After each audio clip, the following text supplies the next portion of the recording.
शामिल रहे पीओके में जिहादी तिकड़ी इसे कहा जा रहा है। लश्कर, जैश और हमास तीनों की ये तिकड़ी यहां पर देखी गई। साथ ही साथ पीओके में कैसे हमास पहुंचा और कैसे आतंकियों की मिलीभगत इसमें सामने आ रही है। हमास नेताओं ने पीओके का दौरा किया, इस पर इजरायल की भी नजर है, इस पर भारत की भी नजर है। पीओके में आतंकियों और हमास नेताओं की इस मीटिंग का आखिर पर्पस क्या हो सकता है, क्योंकि इजरायल कह रहा है आतंकी दूसरे आतंकियों की मदद अब कर रहे हैं। जैश ए मोहम्मद के साथ में हमास नेताओं की मीटिंग की जानकारी मिल रही है। लश्कर ए तैयबा के आतंकियों के साथ भी बैठक की गई है, जो जानकारी मिल रही है।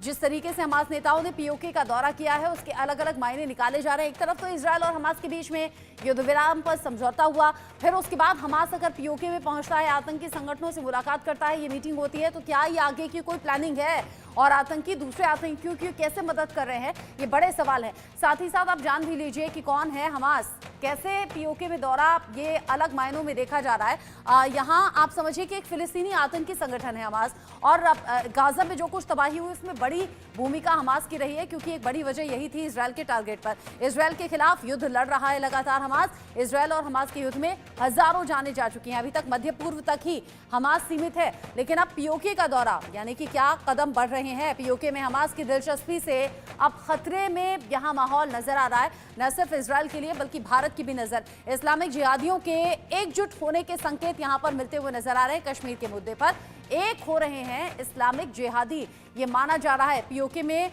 हुई इस मीटिंग के बाद में फिलिस्तीनी आतंकी संगठन है हमास, लेकिन अब अपने कदम भी बढ़ा रहा है, पीओके में आतंकी संगठनों के साथ में मीटिंग भी कर रहा है।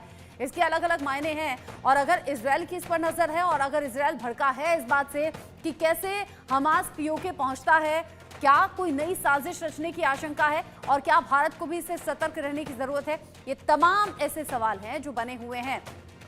एक तो युद्ध विराम पर समझौता हुआ, उसके बावजूद हमास ने छोटे छोटे बच्चों का गला घोंटकर मार डाला। इजरायल उस पर भड़क गया, और भड़कते हुए जिस तरीके से बंधकों की परेड भी हमास ने निकाली, उसको देखते हुए इजरायल ने कहा था कि अब आगे फिलिस्तीनियों की जो कैदी हैं उनकी रिहाई पर रोक हम लगाते हैं। ये तमाम ऐसी बातें हैं जो पिछले कुछ महीने से लगातार चर्चाओं में रही। इजरायल और गाजा के बीच इस युद्ध में बड़ी तबाही देखने को मिली, और इस बड़ी तबाही के बीच में हजारों जाने गई हैं, 45,000 से ज्यादा जाने गई हैं, और ये जान जाने का सिलसिला आगे ना बढ़े, इसीलिए अलग अलग देशों के बीच बात हुई, मीडिएशन का काम हुआ, तब जाकर इजरायल और गाजा के बीच में युद्ध विराम पर समझौता हुआ। लेकिन अब अगर हमास पीओके में पहुंचा है और वहां आतंकी संगठनों के साथ में बात कर रहा है, तो सवाल ये कि क्या हमास आगे किसी प्लानिंग को अंजाम देने की फिराक में है क्या यहां पर अब हमास बाकी आतंकी संगठनों के साथ मिलकर कोई बड़ी घटना को अंजाम दे सकता है क्या? और पीओके में ये मीटिंग हुई है, ये मुलाकात हुई है, तो भारत भी इससे सतर्क रहे, भारत को भी सतर्कता बरतनी चाहिए। क्या कश्मीर में किसी बड़ी साजिश की आशंका तो ये नहीं है? ये तमाम ऐसे सवाल हैं जो बने हुए हैं, इसको लेकर बात हम करेंगे। मेरे साथ में खास मेहमान भी जुड़ गए हैं, उनसे हम इसको लेकर बातचीत करेंगे। क्या कुछ इक्वेशंस अभी बनती हुई या बिगड़ती हुई नजर आ रही हैं? कर्नल रिटायर्ड जेएस सोढ़ी मेरे साथ में जुड़ गए हैं डिफेंस एक्सपर्ट के तौर पर। हरिमोहन कौशिक मेरे साथ में जुड़ गए हैं, विदेश मामलों के जानकार हैं। आप दोनों का ही इंडिया न्यूज पर स्वागत। सबसे पहले कर्नल सोढ़ी, मैं आपका रुख करना चाहूंगी। इजरायल और गाजा जिस तरीके से आमने सामने रहे, हमास और आईडीएफ के बीच में बातचीत बनी, युद्ध विराम पर समझौता हुआ, फिर लेकिन कुछ ना कुछ खटपट होती रही, अब हमास पीओके में पहुंचा है, क्या चल रहा होगा दिल दिमाग में, और भारत को कितना सतर्क रहना चाहिए इससे? जय हिंद रचना जी, ये मेरा सौभाग्य कि मैं आपके न्यूज चैनल पर हूं और विख्यात को पैलेस के साथ हूं। 7 अक्टूबर 2023 को जब हमास ने इजरायल पे हमला बोला, तब से मैं आपके चैनल पर, कई चैनल पे जहां पे मैं जाता हूं, मैं बोलता रहा कि यदि हमास इजरायल के युद्ध के में सफल हो गया तो ये भारत के लिए बहुत बड़ी चिंता की बात होगी, क्योंकि हमास का जो अगला कदम होगा वो होगा पाकिस्तान ऑक्युपाइड जम्मू कश्मीर में। हमने देखा कि इजरायल को इस हमास के युद्ध में जीत नहीं मिली, बल्कि उन्हें हार का सामना करना पड़ा, क्योंकि इजरायल के रक्षा मंत्री को 5 नवंबर 2024 को बर्खास्त कर दिया गया। इजरायल के आईडीएफ के chief of staff lieutenant general Herzl Halevi और southern army commander lieutenant major general Frank Pinkelman ने दोनों ने 21 जनवरी इसी साल को इस्तीफा दे दिया। रचना जी, मिलिट्री हिस्ट्री के इतिहास में अगर कोई सेना जीती है, कभी भी उसका सेना प्रमुख इस्तीफा नहीं देता है। सेना प्रमुख तभी इस्तीफा देता है जब किसी देश की सेना किसी युद्ध में हार जाती है, और ये हमारे सारे आंकलन हमारे सामने कि इजराइल के कितने बड़े बड़े दिग्गजों को इस्तीफा देना पड़ा। अब जिस बात की मैं चिंता जता रहा था 7 अक्टूबर 2023 से, वो अब वाकई में एक बहुत ही गहरी बात हो गई है, क्योंकि हमास के बड़े जो आतंकवादी हैं वो पाकिस्तान ऑक्युपाइड जम्मू कश्मीर में पाए गए हैं, कल भी और कुछ दिन पहले भी। डेफिनेटली पाकिस्तान हमास का पूरा इस्तेमाल करेगा भारत पे और आतंकवादी हमले करने के लिए। वो इसलिए रचना जी, क्योंकि आज से ठीक एक दशक बाद 2035 में चीन और पाकिस्तान ने मिलकर भारत पे टू फ्रंट वॉर करनी है। तब तक पाकिस्तान जम्मू कश्मीर में तो आतंकवादियों को समर्थन करेगा, लेकिन वो अब चाहेगा कि जैसे जैसे 2035 समीप आएगा, वो हमास जैसे लोगों का इस्तेमाल करके जम्मू कश्मीर में और आतंकवादी घटनाएं करेगा, ताकि हाँ। भारत को वो अंदरूनी तौर पे अस्थिर करे, अशांत करे। तो भारत को इस चीज के बारे में बहुत गहरी तरह सोचना होगा। और एक टिप्पणी और करना चाहूंगा, 7 अक्टूबर 2023 को जब हमास ने इतना खूंखार और खतरनाक हमला किया इजराइल पे, ये विडंबना की बात है कि 7 अक्टूबर 2023 से लेकर आज तक भारत ने हमास को आतंकवादी संगठन का करार नहीं दिया है। अब वक्त आ चुका है भारत को हमास को एक आतंकवादी संगठन का करार देने के लिए, क्योंकि आने वाले समय में हम देखेंगे 2035 जैसे समीप आएगा, भारत पे और खतरनाक आतंकवादी हमले होंगे। आपने कहा कि पाकिस्तान हमास का इस्तेमाल कर रहा है और ये भारत के खिलाफ हो सकता है।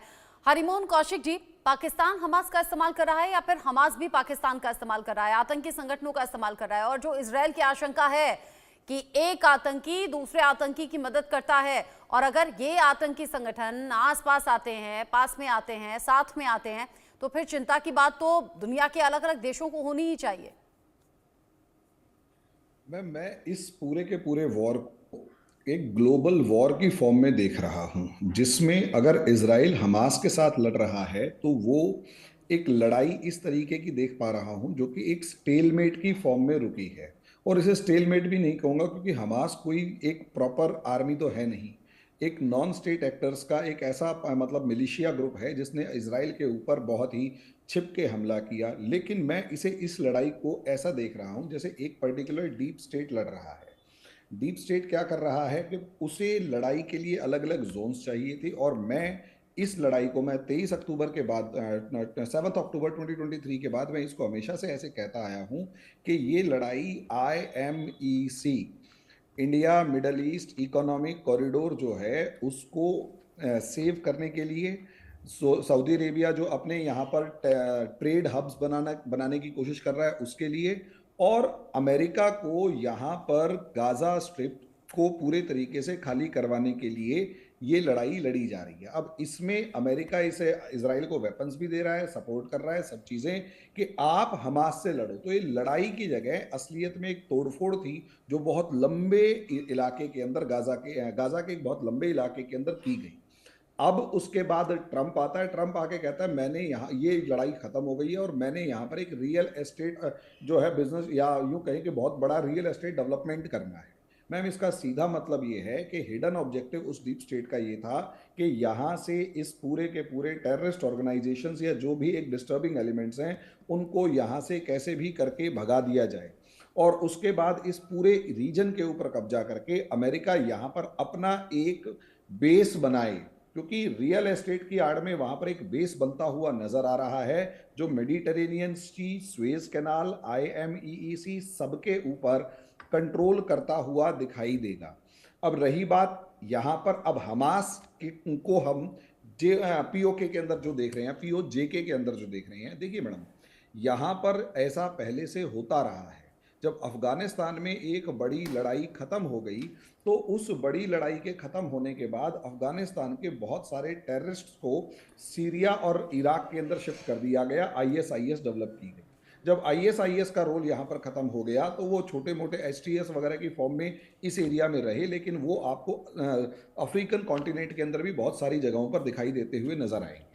वही अफगानिस्तान का एक बड़ा चंक जो है 1989 के अंदर कश्मीर के अंदर भी दिखाई दिया। आज के दिन भी ऐसा ही कुछ मुझे नजर आ रहा है कि वो जो टेररिस्ट ऑर्गेनाइजेशंस और पूरा का पूरा जिसे कहते हैं कमांड सेक्टर, जो भी उन नॉन स्टेट एक्टर्स की कमांड सेक्टर था, उसे डेवलप किया गया, उसे कश्मीर और मेनली ना सिर्फ कश्मीर, हम उसे ऐसे देखें कि वो पूरा ऑर्गेनाइजेशन सिर्फ कश्मीर नहीं बल्कि सीपैक से लेकर अफगानिस्तान से लेकर रशिया से लेकर उस पूरे इलाके के अंदर मौजूद होगा।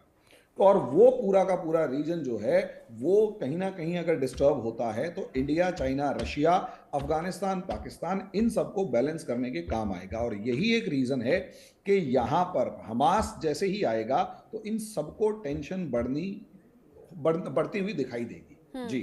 और ये टेंशन अभी हम चर्चाओं में देख भी रहे हैं, सुन भी रहे हैं। जिस तरीके से अभी के ये पूरे हालात बने हुए हैं कर्नल सोढी, अगर चूंकि शक्तिशाली देश जब एक साथ बैठते हैं, बात होती है, इंटरनेशनल लेवल पर चर्चाएं होती हैं, तो आतंकवाद को लेकर बात होती है, जीरो टॉलरेंस की नीति अपनाने की बात होती है। लेकिन बावजूद इसके आतंकी संगठन फल फूल भी रहे हैं, एक के बाद एक खुद को एक्सपेंड भी कर रहे हैं। अभी देखिए हमास अगर वहाँ पीओके में पहुंचा तो अलग अलग आतंकी संगठनों के जो बड़े लीडर हैं, बड़े कमांडर हैं, उनके साथ में बातचीत भी हो रही है। यानी आतंक अगर पलता है, फूलता है, तो उस पर क्यों वक्त रहते लगाम नहीं लगाई जा सकती। शक्तिशाली देश जब उन पर निगाह रखते हैं तो भी इजराइल भी सिर्फ चिंता ही जाहिर कर रहा है कि भाई हमास पहुंच गया पीओके में। रचना जी देखिए, शक्तिशाली देशों को बहुत कठोर और कठिन कदम उठाने पड़ते हैं ऐसे आतंकवादी संगठनों को पूरी तरह से खत्म करने के लिए। इजराइल ने एक भारी गलती की, क्यों इसे हमास और हिजबुल्लाह दोनों से हार करनी पड़ी, सीज फायर करना पड़ा, जो कि पहले कभी नहीं हुआ था। पहले जो युद्ध लड़े इजराइल ने मल्टी फ्रंट लड़े और हमेशा उस पर विजय हुआ। और सबसे बड़ा इसका एग्जाम्पल है कि 19 दिन की योम किपुर वॉर जो 1973 में हुई, इजराइल ने अकेले 11 देशों की कोलेशन फोर्स को हराया था, लेकिन इस वक्त उसे अब हार माननी पड़ी, दोनों के साथ युद्ध विराम करना पड़ा, क्योंकि इजराइल ने दो भारी गलतियां की। इजराइल दो बड़े रक्षा सुधार लेके आया। पहला था गिडियन मल्टी ईयर प्लान जो 2015 से 2020 तक लागू किया गया। दूसरा था मूफा डिफेंस रिफॉर्म जो 2020 से 2024 तक रिफॉर्म किया गया। इन दो रक्षा सुधारों ने इजराइल की सेना को बहुत कमजोर कर दिया, क्योंकि इजराइल की जो थिंकिंग थी, आपने कहा कि इजराइल की सेना को कमजोर कर, आप यहीं से अपनी बात आगे बढ़ाइएगा। इस बीच एक बड़ा अपडेट भी है, हमास नेताओं के पीओके दौरे पर बोले हैं इजरायली राजदूत, क्योंकि मैंने कहा इजराइल जो कि उन तस्वीरों को देखकर और इस खबर को देखकर बौखला गया है, या फिर ये कहिए गुस्सा सामने आया है। पीओके दौरे पर बोले हैं इजरायली राजदूत रियोवेन अजार ने हमास दौरे को लेकर निशाना साधा है। एक दूसरे का समर्थन कर रहे हैं आतंकी संगठन, इस पर निगाह तो बनाई ही। कहा कि आतंकवादी गठबंधन में अहम भूमिका निभाने का काम यहाँ पर आईएसआई भी करती है। आतंकवादी संगठन एक नेटवर्क में काम करते हैं। जरा सुनते हैं क्या कहा।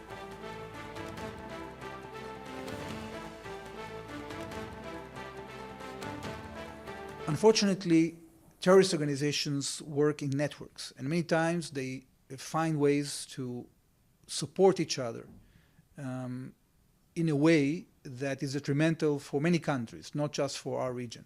So the fact that, for example, there was a meeting only a couple of weeks ago in the areas that are under Pakistani control in Kashmir of leaders of Hamas tells you something about A, how these terrorist organizations are inspiring each other, and B, that apparently they are cooperating in order to achieve their common goal, which is to terrorize us and to terrorize you. So this is something that we have to take into account. Israeli राजदूत ने सीधे सीधे इस पर आशंका जाहिर की है। साथ ही साथ इजरायल के राजदूत ने भारत की तारीफ भी की है।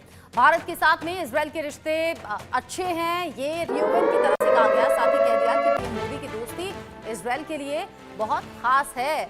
हमास के हमले के बाद सबसे पहले पीएम मोदी ने फोन किया था, इस बात को भी उन्होंने अपनी बातों में जिक्र किया। 7 अक्टूबर को हमास ने इजरायल पर हमला किया था और उसके बाद पीएम मोदी ने बात की थी इजरायल के इस हमले पर। इसका जिक्र करते हुए इजरायली राजदूत ने कहा कि भारत की तारीफ करते हुए कि भारत और इजरायल के रिश्ते अच्छे हैं और हम इन फ्यूचर भी इन्हें अच्छा देखते हैं। पीएम मोदी की दोस्ती इजरायल के लिए बेहद खास है। कर्नल सोढी, आप अपनी बात पूरी करने हैं, साथ ही साथ बताइए ये जो तस्वीरें हम देख रहे हैं हमास और बाकी आतंकी संगठनों के मेल मिलाप की, या फिर ये कहिए साथ में रहकर किसी नई साजिश की प्लानिंग की, इजरायल की नजर है। इजरायल और भारत के रिश्ते भी अच्छे हैं, लेकिन हाँ ये अगर इजरायल के लिए सोचने वाली बात है, ध्यान देने वाली बात है कि हमास पहुंच गया पीओके में, तो मुझे लगता है उससे ज्यादा तो भारत को ख्याल रखना होगा। रचना जी, मैं पहले अपनी अधूरी बात पूरी करता हूं, फिर आपके इस प्रश्न का जवाब दूंगा। तो जो इजरायल ने 2 बड़े रक्षा सुधार किए 2015 से 2024 तक, उससे उसकी सेना अंदरूनी तौर पे बहुत कमजोर हो गई और उसका खामियाजा उसे हमास और हिजबुल्लाह के युद्ध के साथ करना पड़ा, जो हमने देख लिया। तो पहली चीज तो, अगर किसी देश को कोई भी, चाहे आतंकवादी संगठन हो, चाहे कोई भी कन्वेंशनल वॉर थ्रेट हो, उसके लिए बहुत मजबूत होना पड़ता है। ऐसे रक्षा सुधार करने चाहिए जिससे कि उस देश की सेना ताकतवर हो, ना कि कमजोर। अब मैं आपके इस प्रश्न पे आता हूं। देखिए, 1971 में रचना जी, जब भारत और पाकिस्तान के बीच में युद्ध के बादल बहुत गहरे हो रहे थे बांग्लादेश के ऊपर, तभी ईस्ट पाकिस्तान जो था, तब भारत के प्रधानमंत्री श्रीमती इंदिरा गांधी ने 61 देशों को चिट्ठी लिखी थी मदद के लिए। 61 में से सिर्फ 3 ही देशों ने उनकी चिट्ठी का जवाब दिया और मदद के लिए आश्वासन दिया। वो थे इजराइल, रूस और यूगोस्लाविया। और मजे की बात यह कि जब इजराइल ने भारत को 1971 में समर्थन का चिट्ठी लिखी, तब हमारे और इजराइल के कूटनीतिक रिश्ते नहीं थे। यानी कि दशकों से हम देखते हैं कि इजराइल और भारत की दोस्ती बहुत घनी रही है, सच्ची रही है, जब हमारे कूटनीतिक रिश्ते भी नहीं थे। तो इस वक्त इजराइल के राजदूत का यह बयान आना एक बार फिर साबित करता है कि भारत और इजराइल के रिश्ते बहुत मजबूत हैं, बहुत अटूट हैं। और अब दोनों देशों को और कोलैबोरेशन करना चाहिए, स्पेशली रक्षा और काउंटर टेररिज्म के क्षेत्र में, ताकि जो भी अब ये भारत के ऊपर ये पाकिस्तान और हमास ऐसे हमले करने की प्लानिंग कर रहे हैं, हमें इजराइल के इस युद्ध अभ्यास से, इस युद्ध एक्सपीरियंस से, पूरा एक लेसन लर्न करना चाहिए, ताकि जब भी पाकिस्तान और हमास मिलकर हम पर हमला करें, तो हम उसका जो मुंह तोड़ जवाब देने के लिए पूरे सक्षम हो और सार्थक हो। क्या हरिमोहन जी, आप भी ऐसे ही देखते हैं इस पूरे घटनाक्रम को? हालांकि देखिए, हमास ने जो कुछ किया उसे किसी भी तरीके से तो नकारा जा सकता है, ना उसका कोई मरहम है। हमास ने जो हमला 7 अक्टूबर को किया, उसके बाद यहाँ इजरायल ने पलटवार का काम किया, फिर ये युद्ध लंबा खिंचा, हजारों लोगों की, बेकसूर लोगों की भी जान गई है। और जब युद्ध विराम पर समझौता होने लगा, तब भी हमास पर पूरी तरह से रिलाई नहीं किया जा सकता। 2 मासूम बच्चों को तो, छोटे छोटे बच्चों को तो गला घोट कर मार दिया गया। यानी हमास कितना क्रूर हो सकता है, शायद हमारी और अब आपकी कल्पनाओं में भी नहीं है। ऐसे में बहुत ज्यादा सतर्क भी रहना होगा और अब शक्तिशाली देशों को साथ में आकर मुझे लगता है कोई ठोस कदम भी उठाने की जरूरत है। मैम, एक्चुअली हमास जैसा कोई भी ऑर्गेनाइजेशन, जब तक हम उसकी एक फंडिंग के ऊपर ध्यान ना दें, उसको जो पीछे से एक सपोर्ट मिल रहा है उसकी तरफ ध्यान ना दें, तो मुझे नहीं लगता कि हम इस चीज़ को, इस डिस्कशन को पूरा कर पाएंगे। और देखिए, हमारी सिक्योरिटी एजेंसीज बड़ी ताकत के साथ इसमें लगी रहती हैं। लश्कर तैयबा से लेकर बहुत सारे दूसरे संगठन जो हैं, उनके साथ मिलकर काम किया हुआ। और मुझे ऐसा लगता है कि हाँ, हमास एक नेक्स्ट लेवल टेररिस्ट ऑर्गेनाइजेशन ज़रूर है, लेकिन भारत सरकार या हमारे देश ने भी काफ़ी ज़्यादा इस मामले में एफर्ट्स किए हुए हैं। और बहुत सारे मामलों में तो, क्योंकि हम 1989 से इसको झेल रहे हैं, तो बहुत सारे मामलों में हमारा एक्सपीरियंस जो है वो कंपैरेटिवली दूसरी कंट्रीज़ के बहुत ज़्यादा अच्छा है। और तीसरी बात, हमास असलियत में एक, जहां इजराइल की बात कर रहे हैं, हमास एक ऐसी जगह पर था जिसे एक कंट्री का भी स्टेटस मौजूद नहीं है। यहां पर हमास का पीओजेके के अंदर आना और खासकर पाकिस्तान के पैट्रोनेज के अंदर आना और पाकिस्तान का इजराइल के साथ डिप्लोमेटिक रिलेशंस ना होना, ये साफ तौर पर दिखा रहा है कि पहली बार इसे, हमास को, एक प्रॉपर स्टेट का बेस मिल जाएगा। और ये भी दिखा रहा है कि जिस तरीके से पैलेस्टीनियंस को गाजा से उखाड़कर फेंक दिया गया, तो हमास को एक बेस चाहिए था। यहां पर पीओजेके में उसे बेस के साथ साथ एक कंट्री का जो पैट्रोनेज मिल रहा है, वो इजराइल को डरा रहा है। क्योंकि अब जो अटैक्स होंगे वो कहीं ना कहीं बहुत ही ऑर्गेनाइज्ड मैनर में वो होंगे, जैसे यूरोप के अंदर और अमेरिका में होते हैं। ट्रेनिंग यहाँ पाकिस्तान के अंदर मिलेगी। हाँ, इससे एक बेनिफिट जो इंडिया के अगेंस्ट टेररिस्ट ऑर्गेनाइजेशंस काम कर रही हैं, उनको ये मिलेगा कि उनको कहीं ना कहीं पहली बार पूरे के पूरे अरब वर्ल्ड का सपोर्ट मिलता हुआ नजर आएगा इनडायरेक्टली। क्योंकि अरब वर्ल्ड कुछ भी करके, यहां तक कि ईरान भी मुझे इसमें इन्वॉल्व होता हुआ इनडायरेक्टली नजर आ रहा है। और इंडिया के फिर वहां जो रिलेशंस के ऊपर असर होगा वो एक अलग लेवल पर जाएगा। क्योंकि एक तरफ इंडिया इनके साथ रिलेशंस अच्छे कर रहा है और दूसरी तरफ हमास की यहाँ पर प्रेजेंस और हमास कहेगा हम फ़लस्तीनियंस के लिए लड़ रहे हैं, और अरब कंट्रीज़ के अंदर फ़लस्तीनियंस के लिए एक बहुत ही जिसे कहते हैं इमोशनल सपोर्ट मौजूद है। अब इंडिया वहाँ पर डायलामा में होगा। इज़राइल अपनी पोजीशन को मजबूत करने में लगा हुआ है, लेकिन प्रॉब्लम यही है कि इज़राइल वहाँ पर एक जिसे कहते हैं डरा हुआ तो है ही, क्योंकि एक नई फॉर्म ऑफ थ्रेट उसे देखने को मिलेगी, और हमास एक नए स्टेप में जा चुका है। अब लास्ट जो आपका एक जहाँ तक मुझे क्वेश्चन समझ में आया कि मैडम इंडिया की तैयारी जो है वो कहीं ना कहीं हमारी सिक्योरिटी एजेंसीज और मेनली इंटेलिजेंस एजेंसीज के अपग्रेडेशन के ऊपर ज़्यादा डिपेंडेंट होगी।